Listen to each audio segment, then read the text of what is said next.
آج کل حصے والی قربانی کرانے والے لوگ مارکیٹ میں سوشل میڈیا پہ ایسے نظر آ رہے ہیں جیسے برساتی مینڈک نکل آتے ہیں، حصہ لے لو حصہ لے لو، جیسے دیکھو قربانی کا حصہ لے لو۔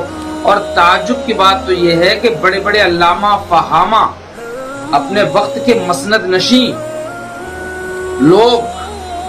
لوگوں کو دعوت دے رہے ہیں کہ آئیے حصہ لیجئے۔ کوئی کہہ رہا ہے گوشت والی قربانی کا حصہ 3000 کا، بغیر گوشت والی قربانی کا حصہ 1500 کا، کوئی 1000 کا، کوئی 1200 کا۔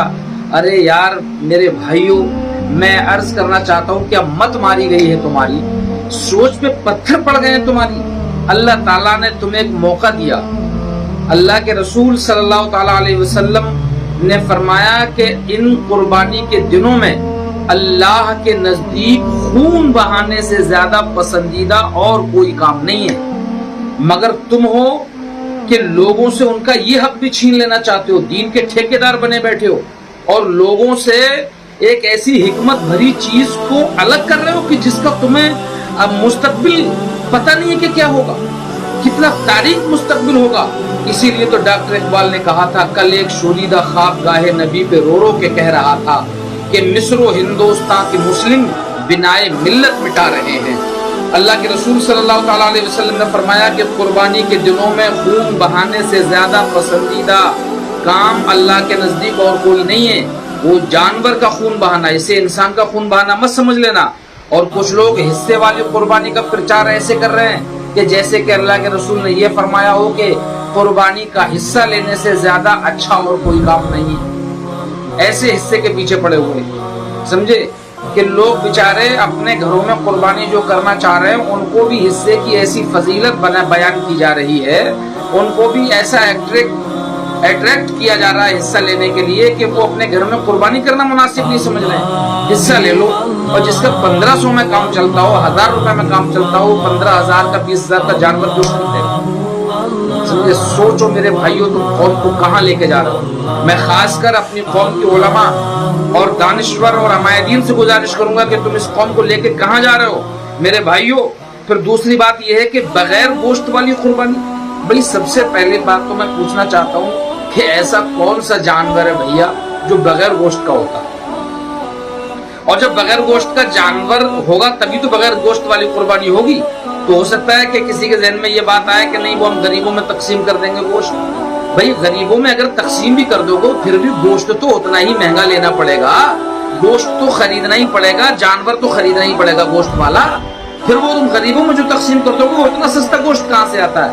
اور دنیا کے سارے غریب کیا کسی ایسی ایک جگہ رہتے ہیں کہ جہاں جانور سستے ملتے ہیں؟ کیا یہاں غریب نہیں ہے جہاں یہ آدمی قربانی کر رہا ہے اس کے آس پاس غریب نہیں ہے؟ کیا شریعت نے ان غریبوں کا حق اس کے ذمے مقرر نہیں کیا ہے؟ قربانی کیوں کی جاتی ہے شریعت میں؟ اس لیے کہ جو غریب آدمی ہے اس کو بھی اچھا گوشت کھانے کو مل جائے۔ اور تم نے ایک ہی سائڈ کے غریبوں کو لائن میں لگا رکھا، انہی کو غریبی ریکھا میں شامل کر رکھا ہے، اور کوئی غریب ہی نہیں ہے تمہاری نظر میں، سمجھے؟ اور پھر یہ ہے کہ یہ جو حصہ لینے والے ہیں یہ بھی بے شعور ہیں، ان کو بھی شرم آنی چاہیے، یہ سوچنا چاہیے کہ بھئی حصہ لینے میں تم مرے جا رہے ہو، تمہارا دم نکلا جا رہا ہے قربانی کرنے میں، سمجھے؟ 1500 روپے کا حصہ مل رہا ہے بغیر گوشت والا، 1000 کا حصہ مل رہا ہے یا 2000 کا مل رہا ہے، چلو حصہ لے لو۔ ارے بھائی جب تم اتنے غریب ہو، اتنے محتاج ہو تو قربانی کر ہی کیوں رہے ہو؟ قربانی تو اللہ نے تم پہ اس لیے واجب کی ہے کہ تم صاحب نصاب ہو تو قربانی کرو، یعنی تم پیسے والے ہو تب قربانی کرو۔ اور کام تم وہ کر رہے ہو کہ جیسے تمہارے پاس کوئی پیسہ نہ ہو، تم سے مجبوری میں قربانی کرائی جا رہی ہے۔ بھی جب پیسہ ہے تو جانور خرید کے قربانی کرو نا۔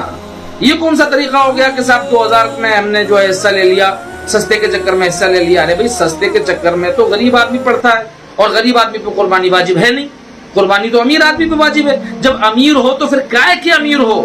تم اسی موقع پہ حصے دیکھتے ہو، اسی موقع پہ ہیلہ شرعی تلاش کرتے ہو کہ کہیں دین میں نہ خرچ کرنا پڑ جائے۔ اور کتنی پیاری پسندیدہ سنت تھی میرے آقا کی کہ آپ گوشت تقسیم کریے 3 حصوں میں، قربانی کریے 3 حصوں میں گوشت تقسیم کریے، ایک حصہ دوستوں کے لیے، ایک رشتہ داروں کے لیے، ایک اپنے گھر والوں کے لیے۔